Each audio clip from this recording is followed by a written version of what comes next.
present Margery Westbury as Gabrielle Ivory, Patrick Barr as Dolly Godolphin, Monica Gray as Frances Ivory, with Duncan McIntyre in Black Plumes, a play for radio by Felix Felton and Susan Ashman, from the novel by Margery Allingham. Black Plumes.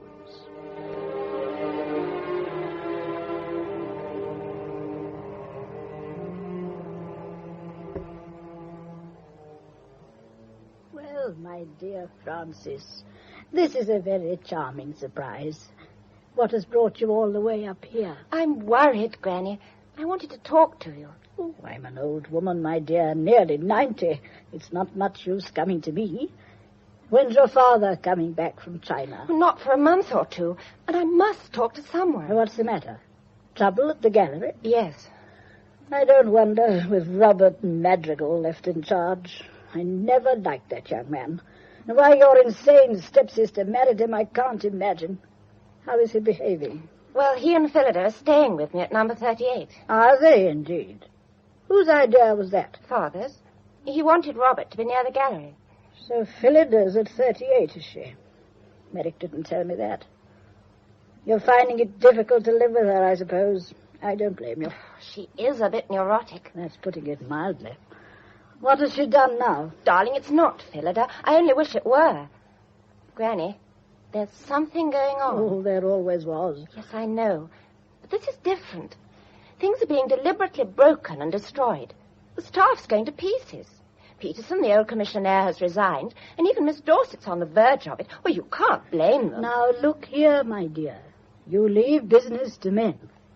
When I was your age, we thought it rather indelicate for females to understand business. That was imbecile, of course. But we were saved a lot of unpleasantness. You ought to be thinking about getting married. Phillida has no children. A mercy, of course, if there's anything in heredity. But someone must carry on. Come and talk to me about marriage, not business. All right, then. Robert has just told me I ought to marry Henry Luca. Luca?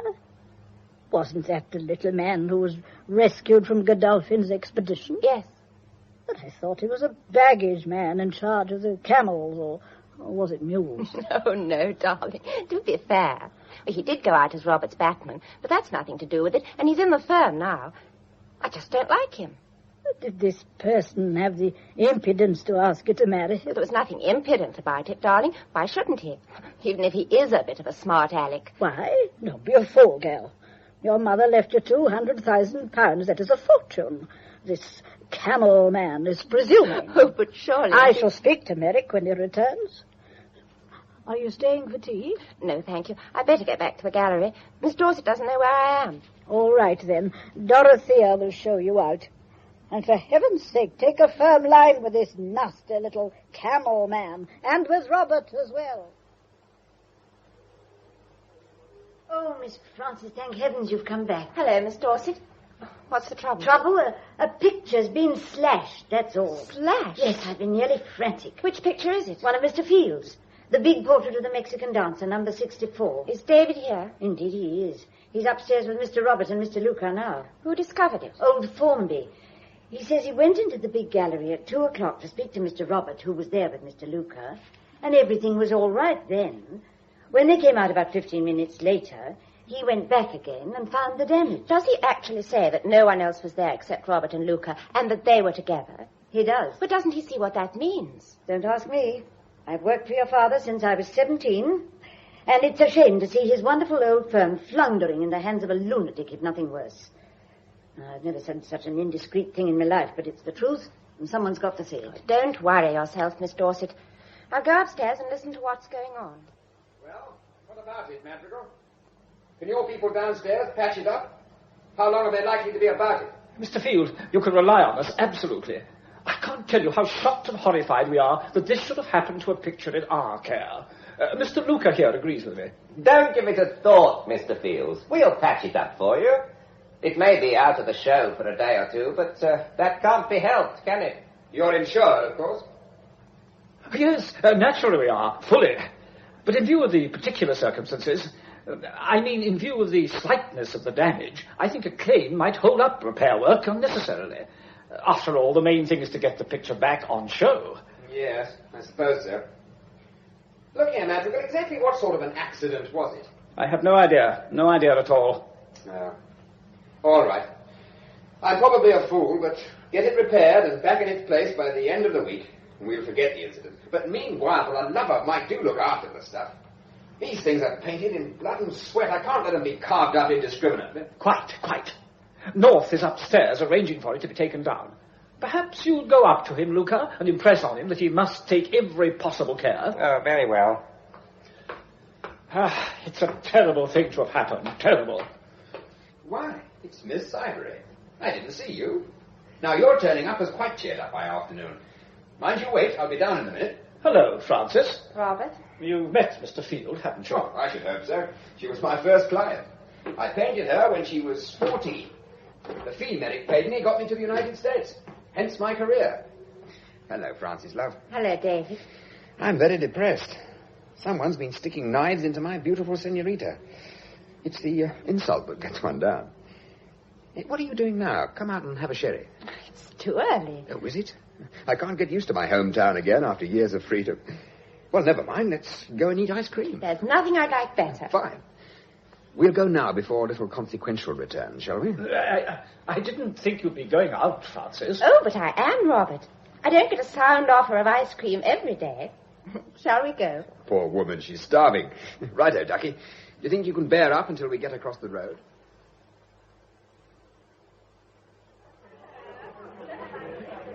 What's going on at your place? How do you mean? Either Phillida's husband or that painful little excrescence with the ginger hair stuck a penknife into one of my best paintings. I may be fussy, but I don't like it. Neither would I. What's up? The ginger twerp has something on Robert, has he? Blackmail, you mean? Well, I don't know. I don't suppose Robert did the knifing himself. And when one chap covers up another with such desperate determination, the evil thought has a way of cropping up. Had any other trouble? Oh, heavens, yes.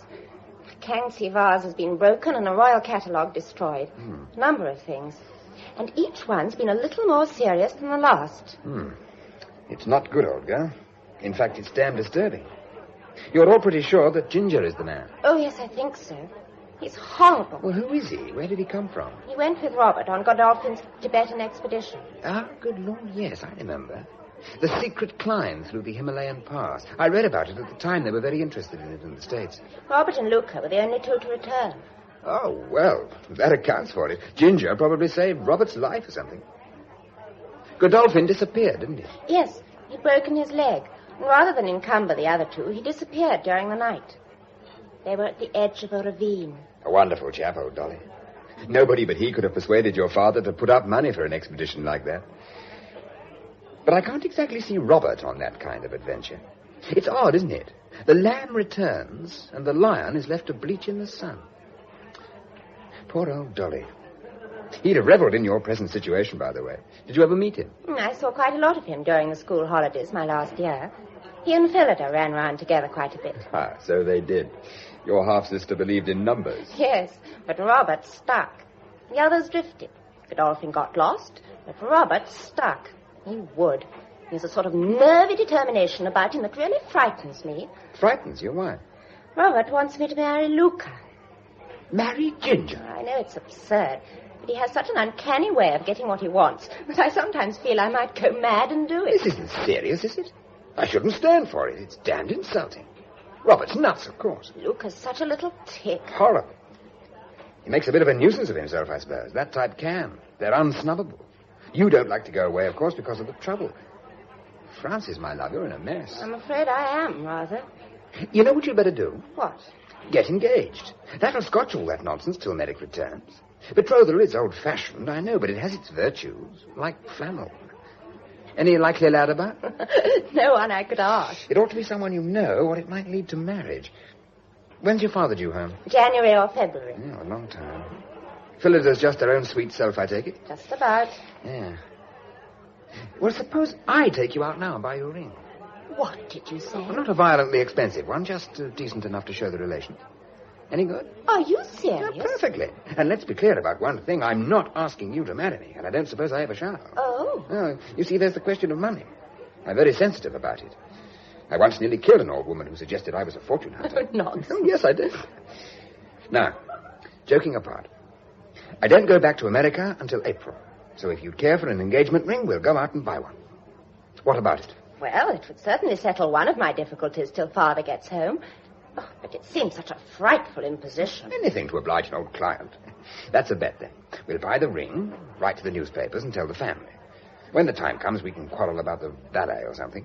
Meanwhile, stick to the story. That's the main point. You won't be upsetting anybody? Meaning? Any other woman. Oh, Lord, no. I'm free, unattached, and unbeloved. I've never even been engaged before. The old man's a frightful cad at heart. He always slithers out of it in the end. I'm banking on your nice bringing up. None of the objects of my adoration has ever got a hooks in me. Why? Was it always money? Huh? Oh, yes, money. That and other things. Come on. You'll have to have an aquamarine with those eyes.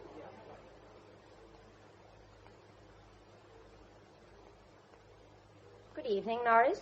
Any messages? Well, I don't know if you were expecting her, but old Mrs. Ivory's here. Granny? Here at 38? Yes, miss. She came about an hour ago. Where is she now? In Mr. Merrick's room, miss. Her maid's looking after her. But why has she gone up there? She had words with Mr. Madrigal, miss. Where's Mr. Madrigal now? He's in the garden room. Right. I'll go and see him, darling, and get it over. Mrs. Madrigal said, would you go and see her when you came in, miss? I'm afraid she's very put out. All right, then. You cope with Robert, darling. I'll go up and let Phillida cry on my shoulder. Oh, Frances, it's all your fault. You asked Granny to come here. How could you? I did nothing of the kind. But you went to see her. She said so. Why did you have to go and upset her? Well, I never dreamt she'd come down here. She's so terrifyingly old. She's as strong as a horse. Thank goodness I had her strength. When she came in on old Dorothea's arm, she positively dominated the house. Was Robert rude to her? Well, naturally he protested. I did myself. There was a terrible scene. Oh, I shall be a rag tomorrow. What did Granny do? Oh, just let Robert rage. He said the most unforgivable things and then simply sat down and sent Dorothea to prepare Merrick's bedroom for her. But what could one do? She said it had been her room for 30 years and she was going to bed in it. Well, there was nothing to say. I thought Robert was going to faint. It's all your fault, Frances. You may have killed her. What's that ring? My engagement ring. I'm going to marry David. Marry David? But, Frances, you're out of your mind. Whatever will Robert say? I don't know. David's telling him now. But Robert's made up his mind. You shall marry Luca. Then I'm afraid he's doomed to disappointment, my dear. Oh, as if we hadn't troubles enough, and you know what Robert's like when he's thwarted. It's no business of Robert's who I marry. Frances, have you ever thought that Robert might be mad? Why do you say that? Oh, nothing. I'm ill and nervy. I hate this insufferable house. I've only been married to him 2 years. It's always been odd and difficult, but just lately he's been much worse, and he's getting worse every day. Lost all control talking to Granny, and when he hears about David... Oh, for goodness sake, go down. They've both got insane tempers. Well, go on. Perhaps I'd better. Will you be all right? Oh, don't worry about me. Dorothea, how's Granny? I can't do a thing with her, Miss Frances. She's brooding. I haven't seen her like it since Mr. Merrick's first wife, Miss Phillida's mother, ran off and left him. She's angry and she's old. I wondered, should I send for a doctor? I don't see what good he could do. Well, I'll wait a bit and see how she is later. I'll go down in a minute and get her a mite of hot milk. She may take that and go to sleep. Mr. Robert has upset her. Oh, they make me wild, these nervy men. There's something very wrong in this house. I notice it if you don't. Something very wrong. Yes? Who is it? It's me, David. I took a chance on finding the right room. Come in. No, thanks. I'm just on my way. I only wanted to tell you that we're still engaged. What's the matter? What's happened? Oh, nothing. It's all okay, in spite of our Robert's unendearing manners. He's going off for a walk, by the way. It's not a bad idea. The night air may cool him down a bit. What did he say? Just about what you'd think. Forget him. We're engaged. Good night.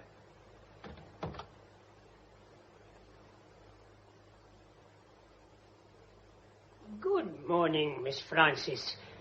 No signs of Mr. Robert this morning. Really? No, miss. He's not been in the house all night, and his coat and hat are missing. Shall I send his letters down to his club?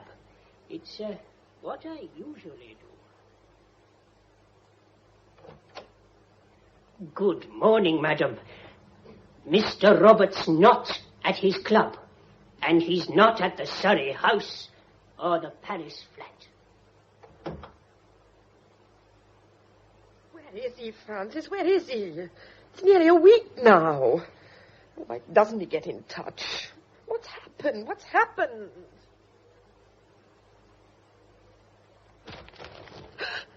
Francis. Look. Look at the headlines. Godolphin's been saved. Famous explorer escapes from forbidden territory. Never mind Godolphin. Phillida, something's happened. Happened? You've got to pull yourself together, darling. You've got to be incredibly brave and, oh, for goodness sake, keep your head. They found Robert. Yes. Did you know? Look, I don't know anything. Where is he? What's he done? He's been down in the garden room all the time. Garden room? His hat and coat were there, too, lying on top of him. That cupboard's never opened, you know. There's nothing in it in the ordinary way. They just found him. Norris called me. Francis, are you telling me that Robert is dead? Yes. Thank God.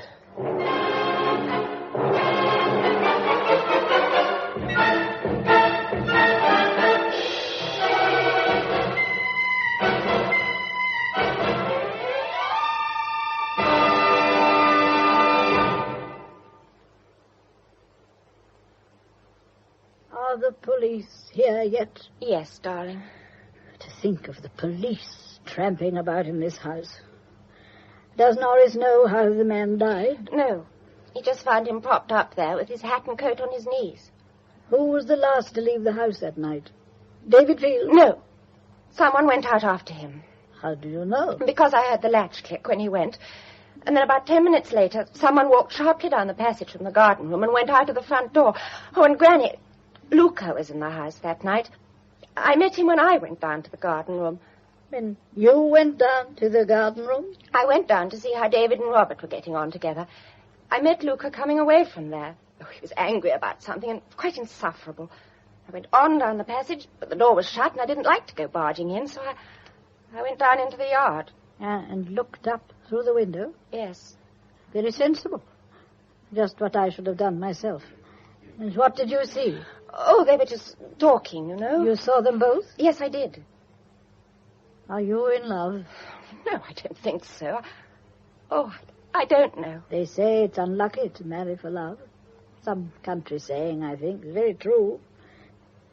Did you see Field again that night? Yes. He came up to my room to say that we were still engaged and that Robert was going for a walk. To your bedroom? Yes, darling. Quite like a servant girl. Listen. There's someone coming across the landing. I don't think so. Yes, there is, my dear child. I haven't slept in this room for 30 years of my life without getting to know it. Open the door. Miss Dorset. I didn't like to knock in case she was asleep. Can I speak to you, please? Oh, yes, of course. It's Miss Dorset, darling. I'll be back in a minute. Miss Ivory, what am I to do about the reporters? The gallery ought to issue some sort of statement. Can't Mr. Luca do it? He hasn't turned up yet. It's late, isn't it? Nearly 12:30. I phoned his house, but he left there at 9. I don't know where he is. We'll get hold of him as soon as you can. The police will want to see him. Then it was it? I heard something, but I didn't like to ask any more. Who? We don't know. They're finding out now. Miss Ivory, you sure Mr. Robert couldn't have done it himself? I don't think so. Robert was nervy, but he wasn't suicidal. Wasn't he? What do you mean? Didn't he ever talk to you about the whistle on the telephone? Whistle? He didn't. Then don't mention it, for heaven's sake. It's probably nothing at all. I ought not to have said anything. I'm so upset today, I don't know what I'm doing. I'll go back to the gallery. Wait, just a minute. You sound as if you thought Robert was insane. I did wonder. So would you have done, if you'd known him as well as I did. Hello. Am I interrupting a conference? No, Mr. Field, indeed you're not. I'm just going back to the gallery. Excuse me. Well, Duchess, how are the nerves? The nerves? They want to see you downstairs. They've just finished with me. What did they ask you? Robert was murdered, was he? Looks like it, Ducky. But have no fear. The head narc is a nice old Scot. He talked to me like a father. I find myself yearning to confide my secret inhibitions. By the way, do you recollect performing a Girl Guide act of mercy on my hand with a bottle of iodine last week? Yes. Why? Now look at my hand now. Gone without trace. Ever heard of Coriolanus? Who? Coriolanus, a hellishly noble Roman. He was touchy about displaying his wounds. I'm just like him. I thought I'd mention it. Forget the incident entirely, will you? But I don't... Go on, down you go. Never keep a narc waiting, not even a nice one. Miss Frances Ivory? Yes. Allow me to introduce myself, Divisional Detective Inspector Brady. How do you do? I'm jolly pleased to meet you. Won't you take a chair? Oh, thank you. That's it. I don't want a statement from you yet, but I'd just like a wee word with you if the time's convenient. Well, certainly. I understand you went down to the yard on the night of the crime. How do you know? Your granny's old maid told me. Dorothea. Aye, that's her name, I believe, yes. What else did she tell you? I prefer the story from you. All right. I did come down that night. I didn't like to interrupt Robert and David by going into the room, so I looked through the window. Uh-huh. And what did you see? David and Robert talking. You're certain you saw both men? Yes. Just talking? Yes. Now, have you heard how the deceased was killed? No. He was killed by a jab in the chest, passing between the 4th and 5th ribs and piercing the heart bag. It must have been a long blade, approximately half an inch wide. Now, can you think of any weapon in this house that might answer the description? No, I can't say I can. And I suppose you can't help us about this Blackamoor. Blackamoor? Aye. Molly, the maid, swears a black fellow darted through the yard that night. You didn't see him yourself? Oh, no, indeed, I didn't. Molly's been reading too many novels, I'm thinking. By the way, there's one wee point I forgot. Besides the stab wound, there was a contusion on the back of the poor chap's head and another on his chin. The one on his chin was likely made by a blow from a fist and was delivered with such violence that there's a likelihood that the assailant's hand was damaged. Have you seen a barked set of knuckles in the neighborhood recently? No, I haven't. Ah, well, I'll not detain you now. Never concern yourself about me. I'll just be in and out all the time. Good morning, Miss Ivory. Good morning, Miss Dorset. Have you found Mr. Luca yet? No, that's what I came across to tell you. He's gone. Gone? Yes. I got onto his flat as early as I dared this morning, and he's still not back. He walked out just before 9 yesterday morning, and he hasn't been seen since. Oh, there's only one explanation that comes to mind, isn't there? Oh, please, please, let it be true. The police are after him already. The servant told me there's been a man hanging about the place all night. Well, I'm not surprised. I never liked him. But it doesn't seem possible, does it? Oh, I was so frightened for you yesterday. For me? Yes. He's such a nice young man, isn't he? I've admired his painting for years. Oh, I never thought David had anything to do with it. Oh, of course you didn't, my dear. No one could have expected you to. I haven't had a reply to my China cable yet. Your father really is needed here. There's no one in authority left at all next door except me. Oh, I'm so sorry. I forgot to tell you. This news about Luca put it out of my head. We heard last night. Where from? Alexandria. Daddy's coming by plane this morning. He'll be here tomorrow. But how did he... Apparently Gabrielle wired him last week after I went out to see her. Tomorrow? That is good news. Oh, it's a terrible homecoming, of course. Poor man, what a shock. Still, I shall be relieved to see him. Good morning, all. Oh, you both seem very pleased with yourselves. It's the wonderful news. Mr. Ivory will be here tomorrow. And Luca's run for it. Well, there's a double event, if you like. That calls for a celebration, my love. I'll take you out to lunch. Oh, I don't think we ought to. Cheerio, Miss Dorset. My good girl, you can't hang about this ghastly house day in and day out. You'll get as hysterical as Phillida. We'll go to the Biarritz. And perhaps you'd like to marry me afterwards. Why? The iodine-stained hand. By the laws of England, no wife can give evidence against her husband. You asked for it, sweetheart. Now, no more arguments. We go out at 1:45, and don't keep me waiting. Sorry, darling. That was a reporter. I had to cope with him. What did you do? Yeah, gave him a signed confession and the commissionaire's hat. What's the matter? Your cheeks are tingling. I've just been given the cut direct. Who by? Margaret Fisher-Sprigg at the corner table. She's on several committees with Daddy. I nodded to her and she looked straight through me. What, that old trout in the wide awake? Oh, never mind about her. Think of her in the nude. Did I tell you Godolphin will be home on Thursday? Godolphin? Yes, the one and only Dolly. He rang Phillida this morning. Where from? I don't know. Basra or somewhere, I expect. I warn you, Duchess, there are storms ahead.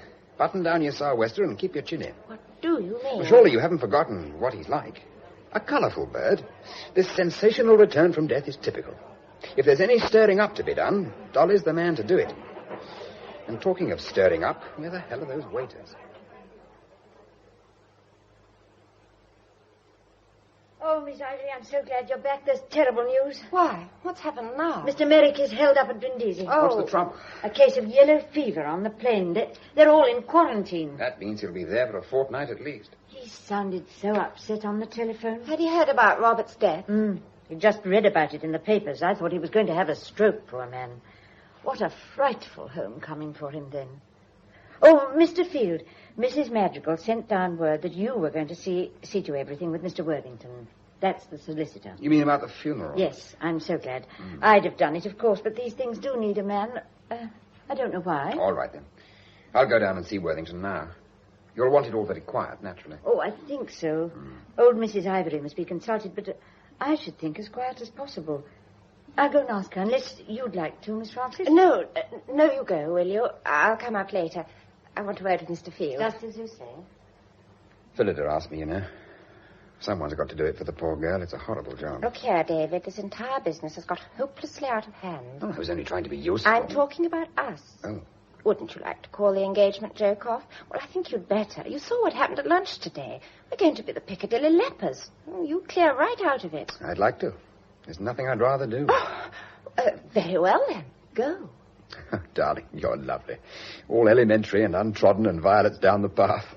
It's disgustingly rare and painfully attractive. As a rule, this is the point where the old cad packs up. However, just take a look out of the window. See him? Boots and all. If I leave this house, he goes too. This is a solemn moment. For the first time in his life, the old man's trapped, Duchess. If he wasn't there, you'd go? You bet I would. Miss Frances, you'd better come and see your grandmother yourself. She doesn't agree with our ideas at all. All right. I'll go up now. Shall I come with you? I suppose so.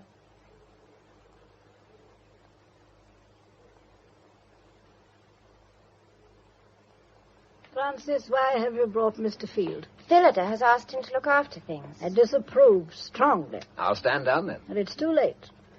If your name has been mentioned to the solicitors, it will cause less talk if you go on with it. There's bound to be talk in any case. That's why we all thought that a quiet funeral... Quiet? A quiet funeral at a time like this? Don't be ridiculous. It was only because of all the scandal. My dear child, we don't admit that there is any scandal.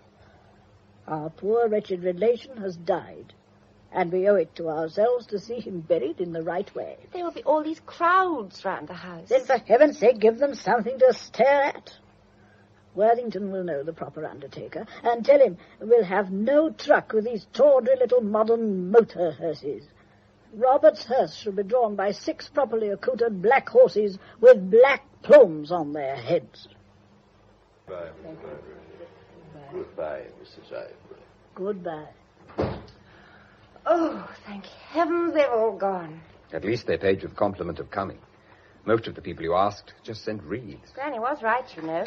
Those horses were a magnificent sight. The undertaker told me he hadn't had those plumes out since before the war. Phillida behaved uncommonly well. Phillida can always be relied on to play a part. Today it was dignified grief. Dorothea? Granny's going upstairs, I think. Oh, wait a minute. Here's Norris. He's looking a bit anxious. Mrs. Ivory, Mr. Godolphin is here. Godolphin? Mr. Godolphin. Show him in. Certainly, madam. Be ready for a shock. What he's been through doesn't make people look any younger. The paper said he was lame. Mr. Godolphin. My God. Forgive me. I've chosen quite the wrong time to arrive. Your man told me the news at the doorstep. I'm just off the plane. Haven't seen a paper or spoken to herself. Came straight to Phillida, naturally. Naturally? Why naturally, Mr. Godolphin? Phillida, my dear, is it still a secret? Oh. I see it is. Well, are we to share this secret? Certainly. Phillida's my wife. We were married just before I went abroad.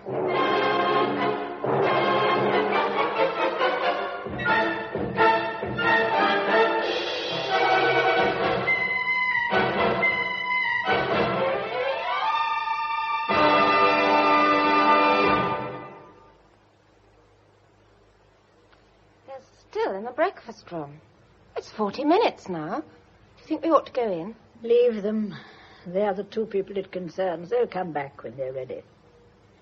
You knew about this, Mr. Field. Yes, I did. I was a witness at the wedding. Phillida said it had to be done in secret because Dolly was broke or something equally undesirable, so along I went. It was just before I went back to America. But when you returned and found her married to Robert... I held my tongue. It was her affair, not mine. And as Dolly was dead, there was nothing in it.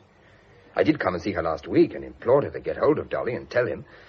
But when he telephoned, she funked it. So where do we go from here? He'll have to see reason. After all, it's quite clear how the thing happened. Listen, they're coming. Come on, Belinda. They're all here. Well? It's ghastly. There's only one thing to be done. I've been explaining that to my wife. We must all pull together and get this mystery cleared up, and then she and I must start afresh. How very sensible. And what will you do while the police are finishing their inquiries? Go abroad again? No, dear lady. I've just spent 3 years in a filthy lamaserized cell, or correction cell, as they're pleased to call it, thinking of my home and my wife, and believe me, I'm not going to lose either of them again. I see. And what do you suggest? That we get on with the work at once and see the whole hopeless affair settled. Since it principally affects me, I'll do it myself. He doesn't understand. He wants to stay in the house. That is out of the question. I don't think so. Here you are, a house full of women completely at the mercy of the police. Your solicitor appears to be worse than useless. Field can't do much because he has no authority and isn't even a permanent resident in the country. You must have somebody to manage things. There's absolutely no reason why I shouldn't stay here as a guest and do what I can to clear things up. But, my dear chap, use your imagination. Don't ignore what's happened. Phillida married Robert in all good faith, and he's barely in his grave. I realize that. That's the one thing I do realize.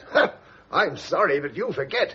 Where I've been rotting slowly out of existence, the niceties have been absent. I don't care if the thing's good form or if it's socially dangerous.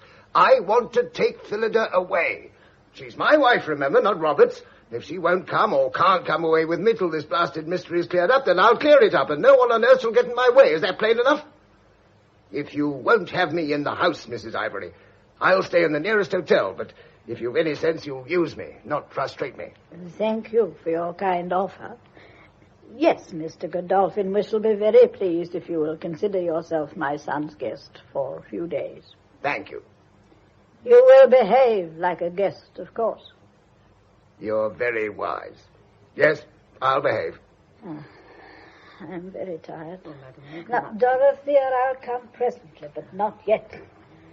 First of all, there is something I have to say to all of you. I am an old woman. Half the time my mind wanders abominably.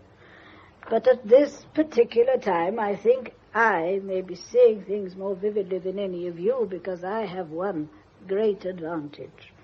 I am apart. My life is at an end. I do not care what happens to me or to anyone else. What are you trying to tell us, Granny? Simply this.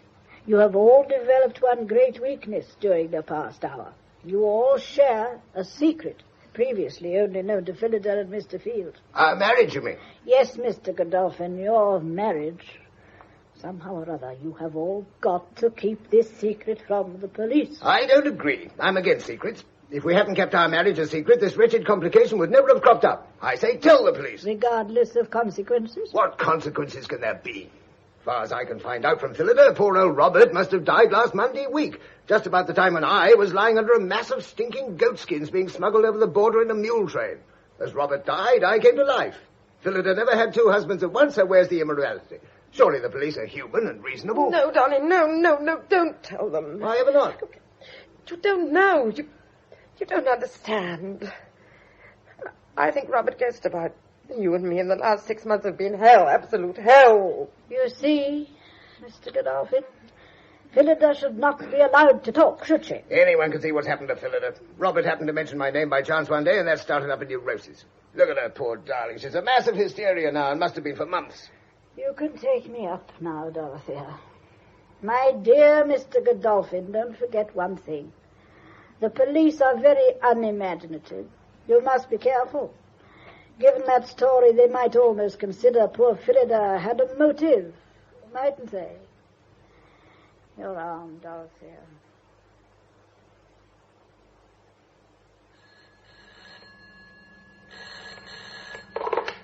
Bridie here. Randall here, sir. We've got him. You have you, jolly good. And what's he like? Cocky, sir. I thought he might be. Bring him along. Right, sir. The train goes in 7 minutes. We'll be with you before 5. Good morning, sir. Oh, good morning with it. Any results? Oh, nothing, sir. Not a black man seen for miles. No one saw him except this Molly, and she's said to be a little weak in the head. I'll go on following it up, of course. That's right. Any luck in your other direction? I'm keeping an eye on the lad. He's staying away from the house and amusing himself, but we'll let him bide for an hour or two. Yeah. He's costing the country a mint in shoe leather, but it can't be helped.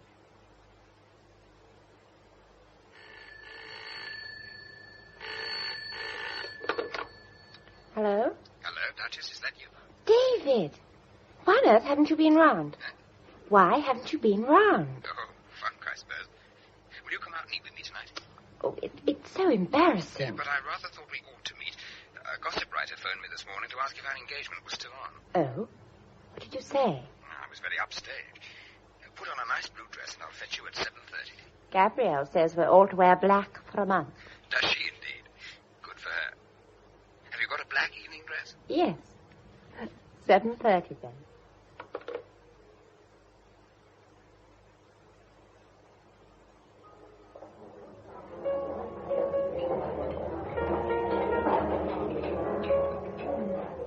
I like the dress, darling.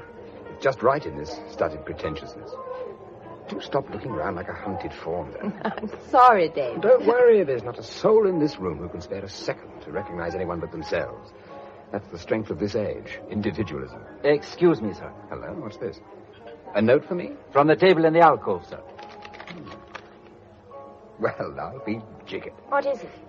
Dolly and Phillida would like us to join them for a drink. Oh, he hasn't brought her here. He has, the blithering idiot. What do they think they want? Oh, I don't know. Let's go and see.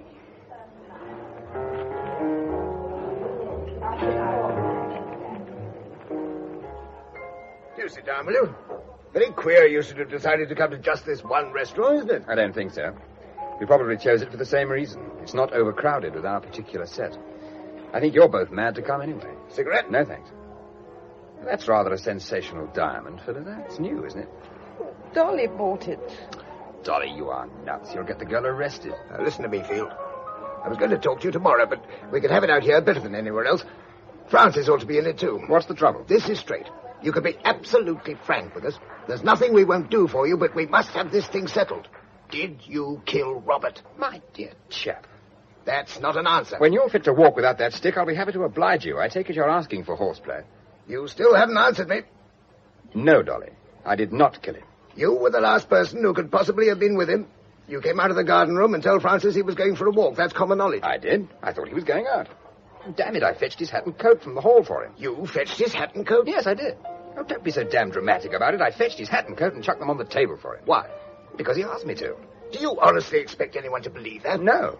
That's why I didn't mention it before. But that's what happened. David, we're all on your side. We all know what Robert was, and we all know you're inclined to lose your head when you get in a temper. Give us a chance to get behind you. Why on earth should I have killed him? Suppose you were having this back chat with him, and suppose he said something that got under your skin. Suppose you suddenly saw him with that conceited leer on that lantern mug and his grey lock flapping in his eyes, and you felt what a damn silly pompous ass he was, and you suddenly let him have it. Suppose you told him about his wife. You knew, remember. And then, when you realized what you'd done and how he was going to take it, you lost your head, as you do, you know, and killed him. With a toothpick, I suppose. There used to be an old spike file in that desk in there, so Norris says. He can't remember when it disappeared. Whatever it was, you had a week to get rid of it. Imaginative little beggar, aren't you? If you'll be reasonable, I'll back you to the limit. Coming, Francis? I'm sorry. You could have trusted us. Coming?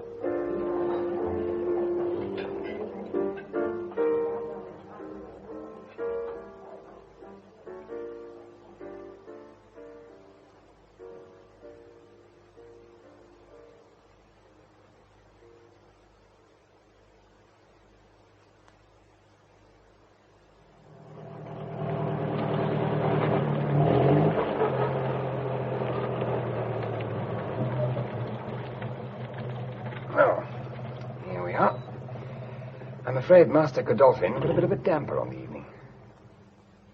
What do you think after all that? I don't. You don't what? Think I'm guilty or think at all? I don't think anything, except that I love you. That's a blow below the belt, Duchess. Do you mean it? Yes. Darling, this is dangerous. Don't go and do it. Don't, please, sweet. You don't know anything about it. It's all right for me, but not for you. You're so new. Do you love me? For my sins. I hit him. That's what happened. Luca was there to begin with, but I pitched him out and he went off like a streak. That must have been when you met him, 10-ish. Yes, that was the time. He looked furious. No, not so much as I did. Robert was livid himself, unfortunately. He said something quite unpardonable, and I hit him very hard. I barked my knuckles on his chin. He went down like a tree. He lay there goggling at me, and I stood looking down at him for quite a long time. I know. I saw you. Did you? Where from? The yard? Yes. But I told everyone I saw you and Robert talking. Seemed safer. Ah, I see. Well, when he recovered, he was awfully worried about his face. He kept saying, "What will the servants think?" Like a parrot, until I nearly hit him again. Finally, I went and got his hat and coat for him with the idea of carting him down to a doctor to get him patched up. I told him to put them on while I came up and said goodnight to you. Well, that was all right as far as it went. But when I came down again, I heard him talking inside the room. Well, I assumed that Luca had come back, and a deep feeling of no enthusiasm for them both descended on me. So I thought, oh, what the hell, and pushed off. When he didn't show up in the morning, I took it for granted he was hiding somewhere, getting his face presentable. Why didn't you tell them all this? Who, Dolly? No, the police. Oh, it wouldn't have been a good idea, would it? Luca had brought the entire boiling down on his head by clearing out. You weren't trying to shield Luca. No, naturally not. But I saw no point in going into a long story about what Robert had said and why I was irritated. In fact, you were shielding me. Oh, Duchess, if you make a hero of me, you're going to become such a howling cropper. I don't think I care very much about that. I don't believe you do. Heaven help us both. Oh, excuse me, Miss Ivory. Excuse me, sir. Oh, hello, officer. What can we do for you? I'm extremely sorry to disturb you. That's all right. We were just coming in. There's a message from Detective Inspector Bridie, miss. He's very sorry to bother you, but he'd be most grateful if you'd step down to headquarters for a minute. At this time of night? Well, it sounds funny, I know, but he asked specially. I was to say it won't be for long. It's only regulations. Well, that's that. Better get going.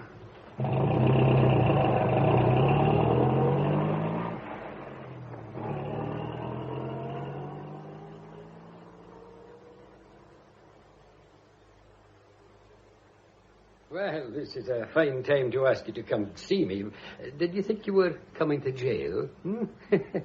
Well, sit down, both of you, and don't take any notice of that poor chap in the corner. He jolly well has to sit there and take down any jewelry that may drop from my lips. What's the trouble, Inspector? Oh, you'll just think I'm a fussy old person, particularly as I'm going to ask the young lady something I've asked her before. But I won't keep you long, Miss Ivory. You'll be in your bed in half an hour. Now, would you just repeat exactly what you did on the night your poor brother-in-law, half-brother-in-law, was last seen alive? I was talking to Phillida.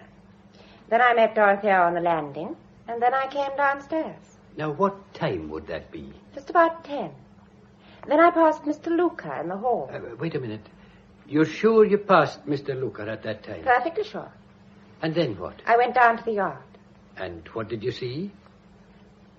I saw David and Robert talking. Just talking? Yes. Talking. Ah, well, that's a fine stroke of luck for Mr. Luca. What on earth do you mean? Mr. Luca has returned to this bonny island. Luca's come back? Yes. We picked him up at Plymouth this morning, and we've got him here now. He's a lucky man. Fortunately for him, there was a good, conscientious woman working late at the gallery that night, and she can tell how he came in for his hat and coat and how they walked to the tube together and took a train. We know his movements after that. The woman gives him a grand alibi. Miss Dorset? Aye, that's she. She's an honest, sensible woman, isn't she? Oh, yes, she's all right. She's absolutely cast iron. There we are, then. Mr. Luca can sleep in his own house tonight. And it seems that you, Mr. Field, were the last one to see Mr. Madrigal alive.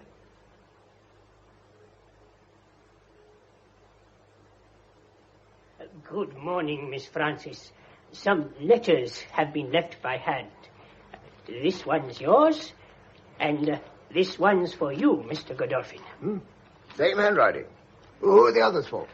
Old Mrs. Ivory, sir, and Mrs. Madrigal. And there are also two for Miss Dorset and Mr. Field. with instructions for immediate forwarding. What's all this about? Evans, it's from Luca. Glad if you'd give me your attention for half an hour at 3 o'clock in Merritt's office at the gallery. Yours the same, Francis? Glad if you would get... Yes, it's the same exactly. Infernal impudence. I'd like to use my stick on the fellow. What should we do about it? Go. This isn't an invitation, it's an ultimatum. What's the point of it? Heaven knows. Some gigantic bluff, probably. We have to wait till 3 o'clock and then we see. Well, Mr. Luca, we're all here. Except the old lady. She'll come. What are you going to do, Luca? Confess? That'd suit you, Field, wouldn't it? Remember me, Mr. Godolphin? Indeed I do. You were Robert Madrigal's Batman, an inefficient servant. Oh, this is silly. It's no good sitting here insulting each other. Now you've got us here, Mr. Luca. Do for heaven's sake say what you've got to say. That's not quite the line to take with me. Me proud beauty. That'll do from you. That'll do from the lot of you. I've got you, and you know it. But I'm going to put the position to you so clearly that you can't make any mistake. I'm only waiting for Mrs. Ivory. In that case, we may as well go home. Is Granny likely to come all the way up here just because you've asked her to? It's cheek of you to ask her. Appalling cheek. Hold it, Duchess. Here she is. Good afternoon, Mr. Luca, is it? Thank you, Dorothea. I'll sit here. Yes. Now, what have you got to tell us that you feel we might find interesting? Perhaps you'll explain, first of all, Luca, what the devil you mean by cutting and running the moment poor Madrigal was found dead. Didn't you realize you'd have the police after you like a pack of hounds? Not very politely asked, but I'll answer you. I went before I knew he was dead. Anyone can tell you that. Why did you go, then? Oh, very simple. The night before the discovery, I happened to hear that a certain collector in London was interested in the Gaylord Venus. That information came into this office, and I saw an opportunity of doing myself a bit of good. I couldn't find Madrigal, so I went down to the bank, drew out all the cash I had, and nipped on a boat for New York. Without telling us so? Of course. In a deal of that sort, the fewer people you tell, the better. Why did you come back, then? Simple again. The news about Madrigal's death came through on the radio in mid-ocean. I put 2 and 2 together and sent a wire to the police that I was coming back. They met me off the boat. Mr. Luca, I really don't see why you had to take your own money. The information on which you acted was the gallery's property. Never mind that, Miss Dorset. I don't imagine Mr. Luca asked us here to discuss a piece of very ordinary business chicanery on his part. Once again, Mr. Luca, why are we here? Well, you know, I thought we all ought to have a little chat. You see, I've got my position to think of. Your position? That's right. The governor's coming back, isn't he? And I may decide to stay with the firm. I don't think we understand you, Luca. Oh, that's a pity, Field. I rather hoped you would. You particularly. I'm afraid I don't, all the same. Oh, you don't? Then I'll tell you. You're in a jam, aren't you? All of you. While I was out of the country, I was a good enough scapegoat. Well, now I'm back. I've had a little talk with the police, and they've shown they're not interested in me. You see where I'm leading? My freedom puts a rope round you. Don't you kid yourselves it isn't there. And don't you imagine the police are going to sleep. There's a lot of work being done on the quiet. A lot of little odds and ends of information are finding their way onto the superintendent's desk. But so far, they haven't had all my contributions. You're suggesting we don't want the police to find Robert's murderer. One of you doesn't. One of you here killed Madrigal. That's why you're here. Well, now you know where you stand. So far, I'm not telling any more of what I know than is necessary to clear myself. And if everything goes on as I intend it shall, I shan't feel called upon to say any more. I thought I'd tell you all together, so no one makes any mistakes. Put me onto the police. Wait a minute, Godolphin. You're not the only pebble on the beach. Let the others have a say. Does everybody here want me to talk? Well, now's your opportunity. No, sit down, Mr. Godolphin. When the time comes, we'll call the police. Someone's seen the light. It's bluff. Pure bluff. There's no earthly reason why the thing shouldn't have been done from outside. Oh, why it should have been. I suppose you're one of the people who think they saw a black man. I didn't give any opinion about that idea, because I wasn't asked for it. I'm much more interested in certain other little things. The music hall song, for instance. What, no one amused? That's a funny thing. It's a famous old song. No one's going to kiss that girl but me. Well, you know how it goes. Pride of Idaho. So now you know. And when you go, you'll find there's something on her mind. Don't think it's you, because no one's going to kiss that girl but me. Don't you get it, anybody? Let me whistle it to you.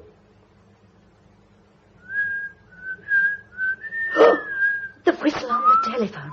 Was that it? Phillida, what are you talking about? I haven't been told about this. Ah, so you recognize it, do you? Miss Dorset, I'm speaking to you. You seem to have heard that tune whistled before. Yes. Yes, I have. It was about 8 months, no, nearly a year ago. A call came through from Mr. Madrigal here at the office. It was foreign and sort of constrained. Something about it made me curious, and I listened for a moment or two. That was all I heard. Just the tune, whistled like that. Then Mr. Madrigal hung up. He went out at once, and he didn't come back all day.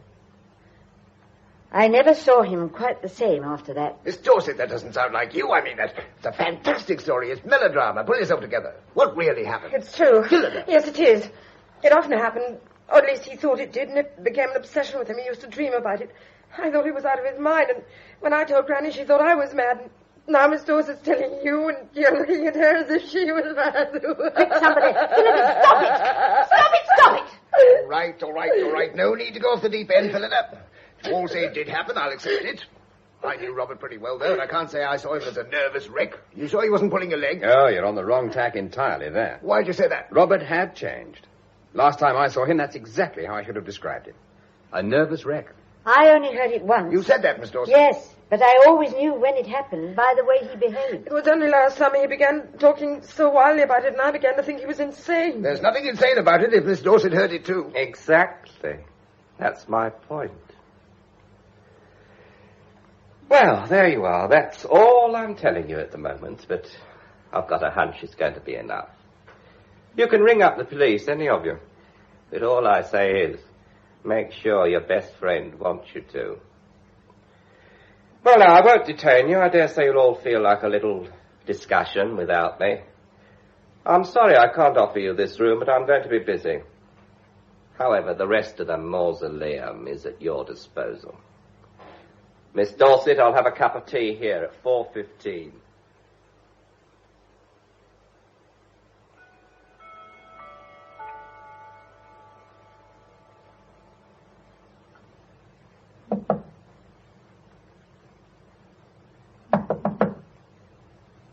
Mr. Luca, here's your tea. Can I come in? Mr. Luca? Oh. Mr. Luca, I've been knocking... Oh! Ah! Help! Help! Mr. Luca's dead! Help! Help!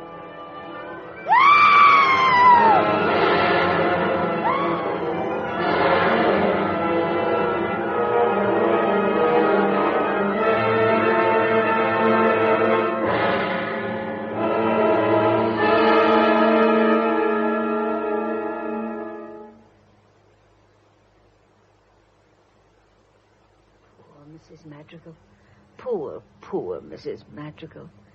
The poor, silly thing. No warmth yet. Her hand's like a stone. Doctor, what's she done? This can't be just fright, can it? Can't it? She's had the equivalent of a kick over the heart. There's nothing like emotion to upset the circulatory system. Will she be all right? I think so. The only real danger at the moment is from infection. She'll need constant watching. You mean she can't be moved to a nursing home? No, of course she can't. But can't we have a couple of good nurses here? I'll see what I can do. Perhaps we could just have a word or two. Oh, yes, of course. Shall we go outside? I think we'd better. Now, Mrs. Madrigal's collapse occurred immediately after she heard the news of Mr. Luca's death, didn't it? Yes. Who told her? You? I'm afraid I did. I thought she'd nearly fainted. I called Dorothea and we got her onto the bed. When I saw her forehead was wet and realized how cold she was, that was when I got onto you. I see. We've been having a sort of family conference. Mr. Luca called it himself in my father's office in the gallery next door. When it was over, most of us stayed there for a bit. In the building, I mean. But Phillida felt rotten, so Mr. Godolphin brought her back here at once. Look here, this isn't quite ordinary inquisitiveness, but there is one point I would like to know. What's that? Is there any connecting door between this house and the gallery? Yes. It's my father's own door. No one else ever dreams of using it. Where is it? It opens from the back of the cupboard in my father's bedroom, and it leads into his office. Where Mr. Luca died? Yes. I suppose it was kept locked. It was bolted from this side. Who occupies your father's room now? My grandmother. But when Mr. Luca died, she was over in the gallery. Well, it's all extremely awkward. I shall have to make some sort of explanation to any nurse who comes, and we don't want anyone second-rate. May I use your telephone? Oh, please do. There's one in the hall. Sorry. Look here. Take my advice and lie down for an hour or so. I think I will. I'll be in my room. If I don't come and disturb you, it means the nurse is okay. All right? Thank you, Doctor. You're very kind.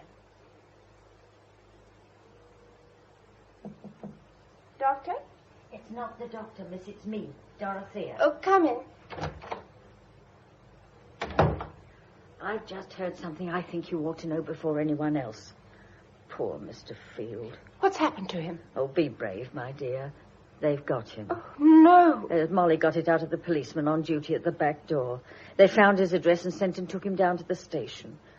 Poor Mr. Field. You won't believe it, will you? No, of course not. Oh, heaven. No, don't sit there moping. You won't do no good that way. Is Granny asleep? Not when I left her. Very active she is. These things seem to stimulate her. You go and see her, dear. She'll make you feel better. I'll be seeing after Mrs. Madrigal. Nobody's looking after that poor doctor. He must think this place is a madhouse.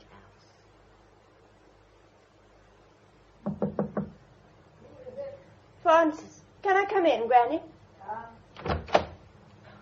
Granny, it's too awful. David! Hello, Duchess. For goodness sake, keep your voice down and shut the door. But I just heard that you'd been arrested. He was, but he seems either to have been let out or to have escaped. Never mind about me. I've been asking Mrs. Ivory to shut the house, split up, pack the servants off. If Phillida's ill, let her go to a nursing home. You can go to a hotel. Mrs. Ivory herself can return to Hampstead. Get the house empty. What, tonight? Oh, Lord, yes, it must be tonight. But, David, we can't. The police wouldn't let us. There's one on duty in the front hall now, and another on the back door. Didn't you see them as you came in? No, I didn't come that way. I heard his tapping at the cupboard. I thought it was the police, so I let him in. He has not cared to explain how he came to be in my son's private office. But in any case, his suggestion is quite impossible. And if it weren't, I should still stay. There is something I want to know. I hope you're not thinking of turning detective, Mrs. Ivory. No, but I'm a very inquisitive old woman. And in all this dreadful business, there is one thing which strikes me as very strange indeed. What's that, Granny? First, Madrigal, you poor wretched creature, is found dead with a wound in his chest. And then that abominable little baggage man dies in the same way. As far as any reasonable person can see, both crimes must have been committed by the same person, who is still either in this house or in the gallery next door. Well, we're all agreed on that. One moment. The thing that seems to me so extraordinary is this. Both houses have been searched over and over again, and no weapon has been found. Now, I find this so peculiar that I've given my mind to it, and an idea has occurred to me which may eventually explain a number of things. May we ask what it is? No. I am not going to tell you or anyone else, because if I'm wrong, then I have made a very serious and unjust mistake. So I shall stay here until I find out for myself. Now, what is the matter, Mr. Field? That's a very dangerous statement. Have you made it to anyone else? Have you? No, I have not. But you come to me with a suggestion, and I am explaining to you why I am not adopting it. And now, forgive me, I am tired. Frances will take you downstairs. Mrs. Ivory, you mustn't. For goodness sake, think of everybody else. One more day.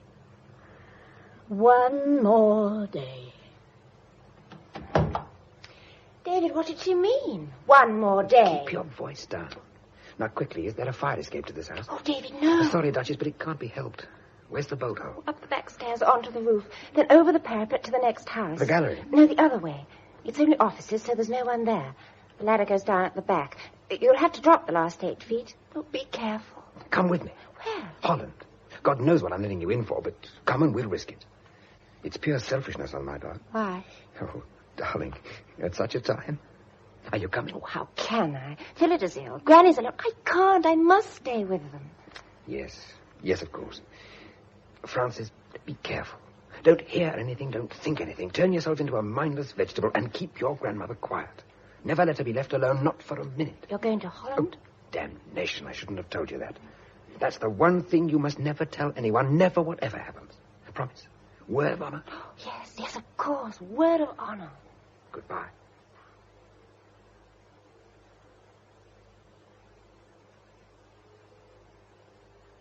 They broadcast an unfortunately good description of him in the 10 to 12 news last night. Silly chap, he can't help to get away with it. Oh, please! Oh, good Lord, sorry, Francis. Wouldn't have mentioned it if I'd known. I understood that engagement of yours was a put-up job. It started as one. It isn't now. Oh, this room's so stifling.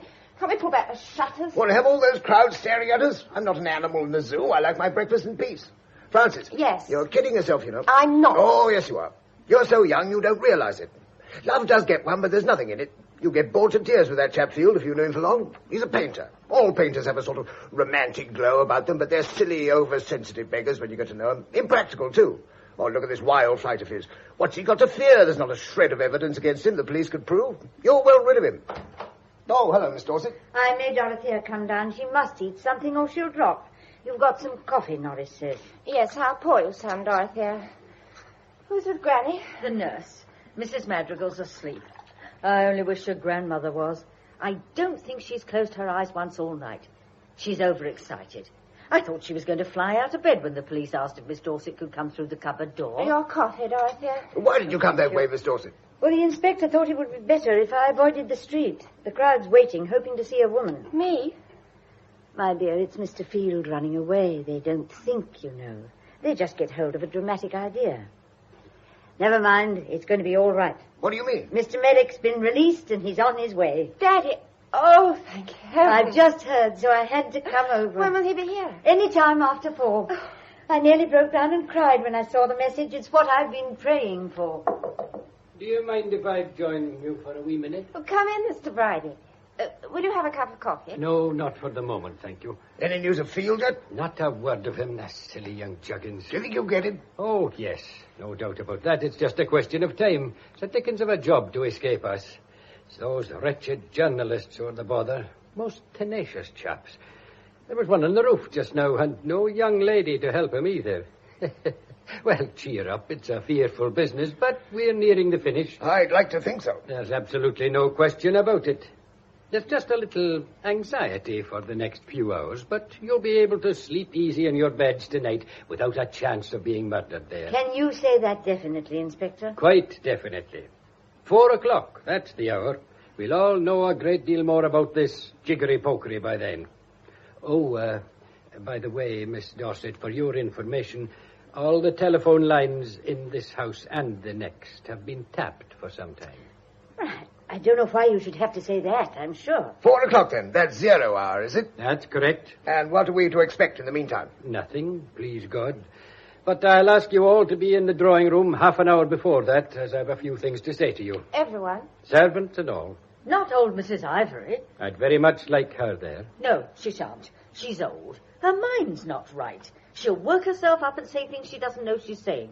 You'll ask her down here over my dead body. Now, that's a wee bit rash of you, Miss Dorothea, because I've already asked her earlier this morning. Really? I explained to her that you'd be here yourself to look after her. Oh, Miss Dorset, are you leaving us? Well, I was going back to the gallery. There's a lot of work waiting. All right, then. We'll see you here at 3:30. Oh, you'll hardly need me. Just the same, I'd like you to be here. But I have an appointment just after 3:30. If you were thinking of meeting Mr. Merrick's train, I'll have to ask you to change your mind. I see there's an extension telephone in the corner. I'll arrange for all your business calls to be put through here. Very well. All right, then. Now we know where we are. Do what you like, but don't try and leave the house. And I'll expect you all in the drawing room punctually at 3:30.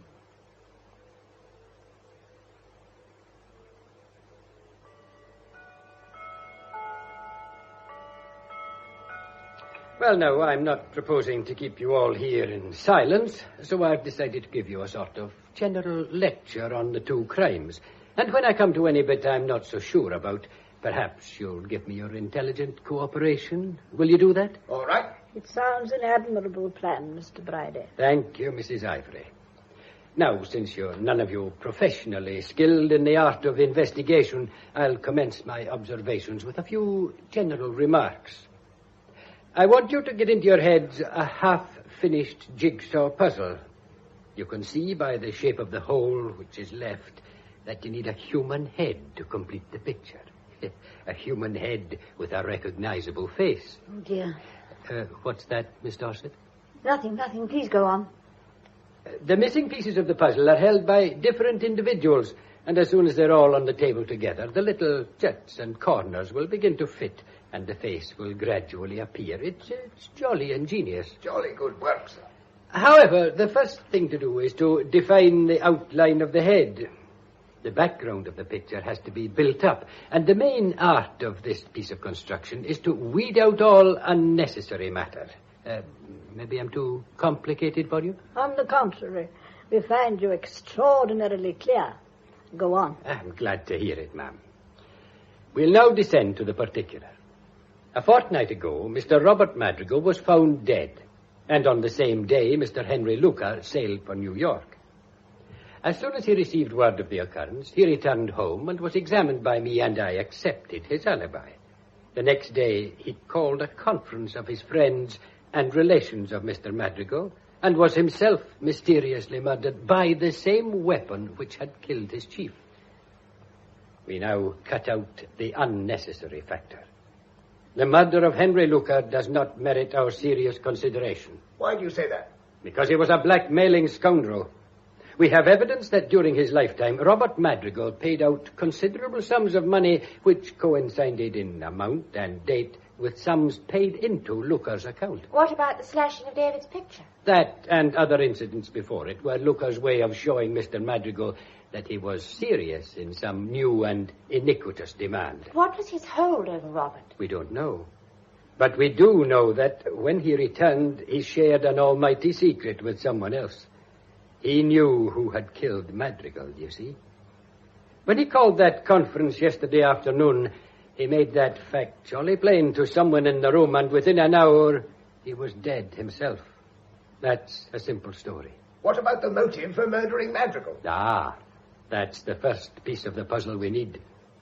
The textbooks tell us there are 17 motives for murder, but I've never bothered my head about more than 3. Love, money, and revenge. And the principal one in my experience is money. It'll probably surprise one or two of you to hear that you all had the best money motives in the world for killing Madrigal. Why do you say that, Mr. Bridie? He was ruining you all. Unless something drastic was done, he'd have steered the firm into liquidation. From the very first, he'd proved a dangerous and unbusinesslike person. Isn't that so, Miss Dorset? Yes, from the beginning. Mr. Merrick Ivory did his best to, shall we say, divert Mr. Madrigal's attention by persuading him to go on an overseas journey. But when he returned, he undid much of the good work that had been done in his absence. His wife did her best to reason with him. Then, when Mr. Merrick Ivory had to go abroad himself, things became worse than ever. Right, Miss Dorset? You don't know what it's been like. Quite so. Now, a great firm has as many traditions as a great school or a great regiment, and it often inspires the same kind of jealous loyalty. I only mention this because there were quite a number of people who knew the real state of affairs. And Miss Dorset knew, of course, and so did Mrs. Madrigal. So did you, Mrs. Ivory, unless I'm mistaken. Yes, I knew. And it wouldn't surprise me to hear that you confided your worries to your lifelong personal attendant. She did. I knew about it. And you, Norris? Me, sir? Yes, you. You've been in service here for 20 years. Maybe the situation was not unknown to you. I have enjoyed Mr. Merrick's confidence for a number of years, sir. I think I did know a little of this matter. Ah. Mr. Merrick, he knew. He was the principal person involved. He went off to China. That is to say, he left England 14 weeks before Madrigal met his death. Now, when I was a young man, China was as far away as the stars. But with the coming of the new aeroplane, distance had ceased to exist, as you might say. Let me read you a few interesting facts. From Hong Kong to Bangkok, the flying time is only 14 hours. From Bangkok to Calcutta, only 9.5. From Calcutta to Karachi, 9. I protest. He's not here to defend himself. I'm only showing you how these days... You're not. You're making imputations. Take your call, Miss Dorset. Yes. Yes. Miss Dorset here. Yes, I did inquire. Messrs. Ivory, Limited, Sallet Square. Yes. Yes. Yes, I see. Thank you. Well, did you get your answer? Yes. And your suspicions were correct? I don't know. Don't ask me. Poor body. We now have to consider the night of the crime. The last person known to have seen Robert Madrigal alive is David Field. You all know what happened. There was an argument between the two in the garden room. According to the evidence, Madrigal turned to Field and said, "You've waited a long time for a woman with money, and now you're not taking any chances, are you?" Not a very nice observation. How like him. David hit him, I suppose. He did. He hit him on the jaw, scraping his own knuckles and putting the man clean out for an instant on the floor. At least that's Field's story. But Miss Frances Ivory, who happened to be in the yard about that time, or a few seconds later, said she saw the two of them talking. Would you like to retract that statement, Miss Ivory? It's very clear why you made it. Yes, I would. Well, this method of sifting evidence is unorthodox, but it's remarkably efficient. We're getting on very nicely with our afternoon's diversion. The shape of the head is taking place before our eyes. Now, Field went into the hall and fetched Madrigal's hat and coat for him. The idea was to take him to a doctor and have him patched up. Then he went upstairs to say good night to his young lady. Then, he says, he came down and heard Madrigal talking to someone and, thinking it was Lucar, turned away. That is Field's statement. And you may feel, as I do, that it's highly unsatisfactory. Still, he admits handling the hat and coat, and that is highly significant. Anyone might have seen him do it, and this whole story might have been an invention of his to cover that contingency. One thing is clear to me, that the murderer threw the hat and coat into the cupboard after the dead man. No, you're wrong there. What makes you think that, Mrs. Ivory? I know you are. Because I put the hat and coat over the poor, wretched man myself. You didn't. You didn't. You don't know what you're saying. Be quiet, Dorothy. I told you she'd come out with things she didn't mean. Don't believe her. Don't you dare believe her. My dear Dorothea, you don't really think I killed him, do you? Oh, please sit down. The inspector is doing his puzzle, and I must contribute my piece. Will you tell us what happened, ma'am? Certainly. I went downstairs that night. It was my first evening in my old home, and I was restless. Dorothea had left me sitting by the fire. I got up and walked about the room and found I was much stronger than I had supposed. I made up my mind I would go down to Robert and talk to him. It was dark, but I know every inch of this old house, and I paused in the hall to listen. It was quite silent, but I saw the garden room door was open with the light on inside. So I went along there. I shouldn't have left you. I shouldn't have left you. Oh, do be quiet, Dorothea. The blinds were down, and at first I thought the room was empty. And then I saw the cupboard door was slightly open. Open? Are you sure of that, ma'am? Yes, slightly open. I went over and looked inside. Poor fellow. So undignified and grotesque. Did you touch him? Touch him? Of course not. It was perfectly obvious the man was dead. I have seen death too often to mistake it. I went across the room and I sat down to think. It was an awkward situation. Frances is a young girl, Phillida a neurasthenic. Obviously none of us was capable of handling the scandal of a police inquiry. I decided that Robert must wait until my son could return to see to things. Great heavens. And then I saw the hat and coat. Naturally, it occurred to me at once that if Robert vanished with his outdoor clothes, no one would look for him in the house. I placed them on his body quite reverently, and then I closed the door, using my shawl to cover my fingers. And then I rested a little and went back to my room. I told Dorothea to cable my son, but I didn't tell her the rest. But what a ghastly secret to keep to yourself all those days, ma'am. If you had lived when I did, my dear man, you'd have learned how to keep a great many secrets. That is what disgusts me about this present age. You have no mental discipline. A great many people sneer at the Victorians, but no other period had our face. I believe you, ma'am. Now, wait, I have not finished yet. Some of your puzzle is filled in, Inspector, but there are still several pieces missing, and one of them is this. If Luca went away before he knew of Madrigal's murder, why on earth did he go at all? Oh, it's quite all right, officer. I'm very angry. I'll go straight in. That's Daddy's fault. Mr. Merrick, at last. Hello, everyone. Sorry I got held up. Nothing I could do. Hello, Godolphin. Hello, Millie. I heard you were back. Good to see you. Francis. Oh, Daddy, we've missed you. Bless you. Mother. Oh, my poor dear darling. How are you? Merrick. Oh. 0 hour. Sorry, sir. No one to be admitted. He's expecting me, officer. It's quite all right, I assure you. That's David. Here I am, Inspector. Just made it. Well done, Mr. Field. And what's your news? It was the one with the smallest moustache. Here's the picture. What is this? The smallest... Inspector, what's Field talking about? What's that photograph he's got? Can't we know what's happening? All in good time, sir. All in good time. Let me just go back for a moment to Mrs. Ivory's question. Why did Luca run away? Exactly. That's puzzled you all, hasn't it? Well, you remember what else happened that day? The papers came out with the news of Godolphin's rescue. That's it. How do I come into it? Just possibly Mr. Luca was afraid of confronting you. That's an interesting theory. Why should he be? I'd like you all to have a look at this photograph that Mr. Field brought with him. Indian in a turban. I told you so. It's the man Molly saw. Mr. Godolphin, do you recognize that photograph? I see someone's been decorating my portrait. Your work, I suppose, Field. Very amusing, but what's the point?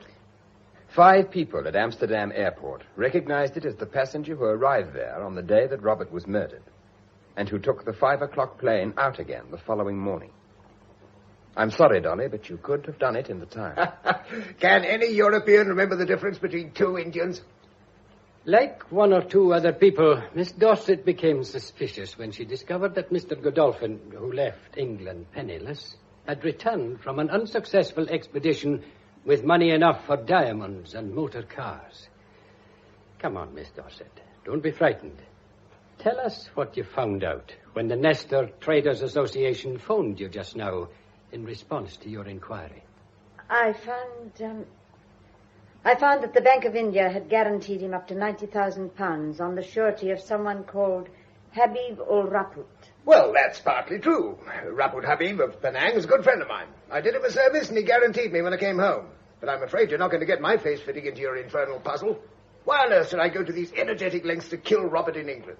If I'd wanted to do the tick-in, I'd have had much more opportunity in Tibet. Hang it, I saved his life, didn't I? Did you? Did you? Well, surely you heard the story from Robert, Mrs. Ivory. I did, and I wondered. Wondered? Yes.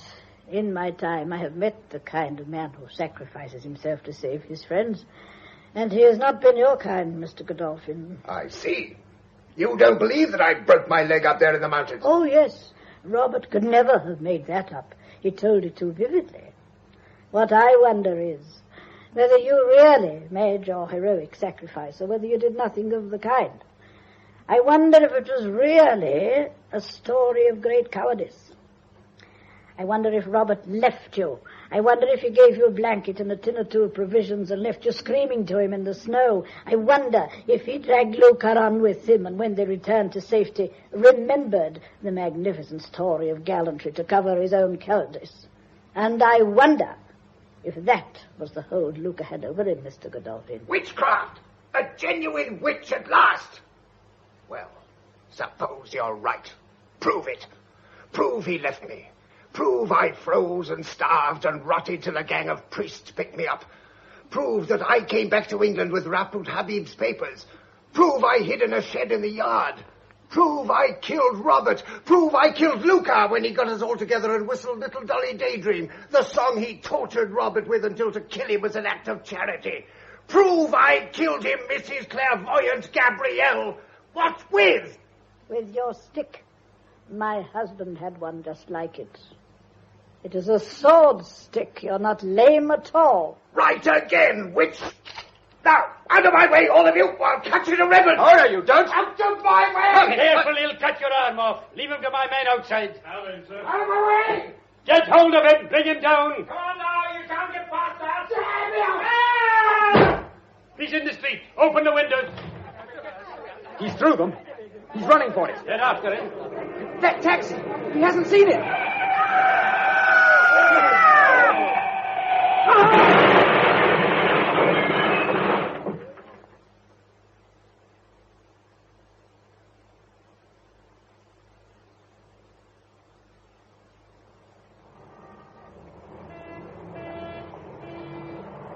Ironic, isn't it?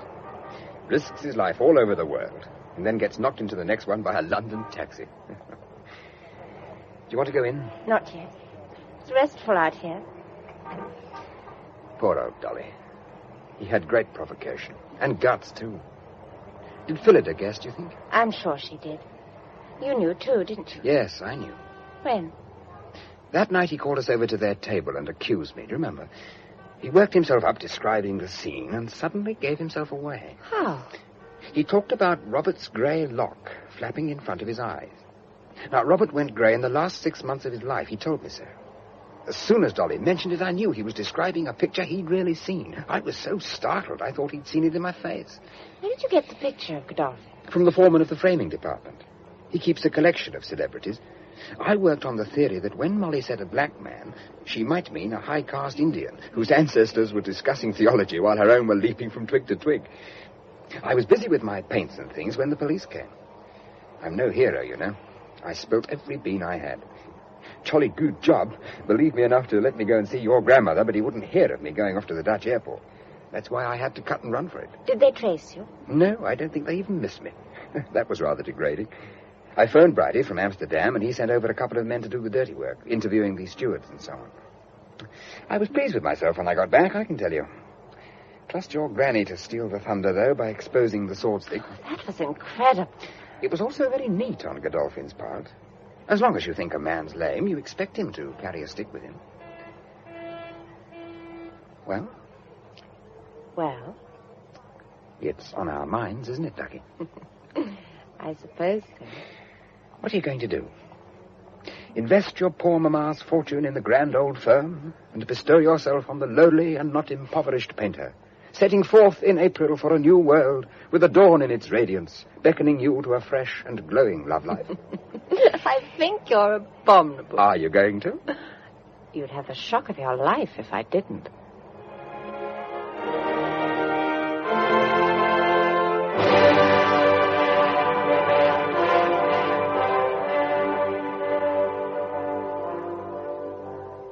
That was Margery Westbury as Gabrielle Ivory, Patrick Barr as Dolly Godolphin, Monica Gray as Frances Ivory, and Duncan McIntyre as Divisional Detective Inspector Bridie in Black Plumes, a play for radio by Felix Felton and Susan Ashman from the novel by Margery Allingham, with John Pullen as David Field, Mary Wimbush as Phillida Madrigal, David March as Henry Luca, Betty Hardy as Miss Dorset, Godfrey Kenton as Robert Madrigal, Ella Milne as Dorothea, Norman Claridge as Merrick Ivory, Timothy Harley as Norris, Glyn Dearman as a doctor, Hamlin Benson as P.C. Withers, Arthur Lawrence as P.C. Randall.